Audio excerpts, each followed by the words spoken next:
Tambahan 1 poin dari laga ini membawa Indonesia tetap menempati peringkat ketiga klasemen sementara grup A. Dengan koleksi 2 poin dari 2 laga, skuad Garuda Muda terpaut 2 poin dari peringkat teratas klasemen sementara Ekuador dan 1 poin dari Maroko yang duduk di peringkat kedua. Menengok kembali tentang pertandingan tadi malam, tempo permainan berjalan sedikit lambat pada awal laga. Panama terlihat mampu mengendalikan permainan.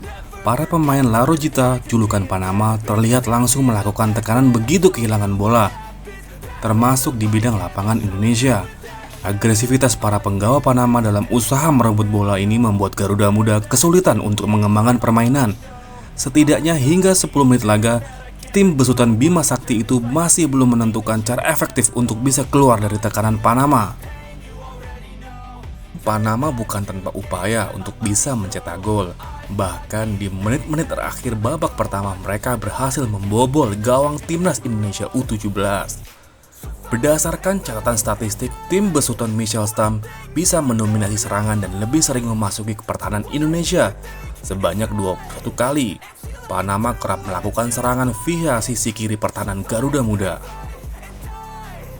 Para pemain kita ditekan Panama sepanjang babak pertama. Ini tak seperti saat melawan Ekuador. Saat tampil penuh tekanan ini, Panama akhirnya bisa menciptakan gol pada menit ke-54. Hal ini disebut Bima Sakti membuat pemain Indonesia terpukul. Para pemain masuk ke ruang ganti dengan hati bergejolak. Kedudukan 0-1 membuat mentalitas pemain anjlok yang disebutkan Bima down. Pada babak kedua semua pemain di ruang ganti sempat down, murung. Saya bilang tak boleh menyesal, tak boleh putus asa. Tim Indonesia bagus, ucap Bima selepas laga. Indonesia berhasil bangkit di babak kedua. Indonesia sukses mencetak gol penyeimbang lewat sundulan Arhan Kaka. Usai meneruskan umpan Welber Jardim pada menit ke-54. Pertandingan Indonesia versus Panama pun berakhir imbang 1-1. Dengan mengantongi 2 poin, Indonesia saat ini menempati peringkat ketiga di grup A, di bawah Ekuador yang sudah mengantongi 4 poin dan Maroko yang mengemas 3 poin.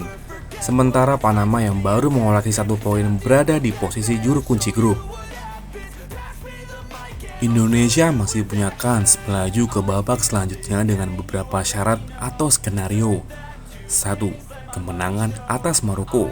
Demi memastikan langkah ke babak selanjutnya secara mandiri tanpa bergantung kesebelasan lain, Indonesia dituntut menang atas Maroko dengan skor berapapun.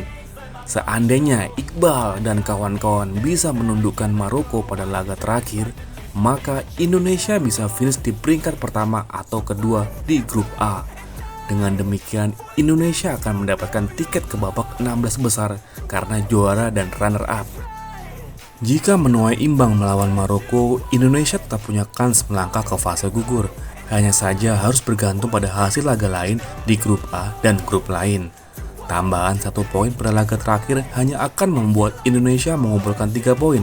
Jumlah ini hanya membuat Indonesia maksimal menempati peringkat ketiga di fase grup. Dengan menempati posisi ketiga, Indonesia masih punya kans masuk ke babak gugur karena ada jatah 4 peringkat ketiga terbaik. Jika kalah sekalipun dari Maroko, Indonesia masih menyisakan asa lolos ke babak selanjutnya. Hanya saja skenario ini benar-benar penuh resiko dan harus menggantungkan harapan pada banyak laga lain. Seandainya kalah dari Maroko dan di laga lain Panama kalah dari Ekuador, maka Indonesia masih berada di peringkat ketiga grup A. Untuk melaju ke babak 16 besar, Indonesia harus berharap negara yang menduduki peringkat 3 grup lain punya poin lebih rendah atau selisih gol lebih buruk.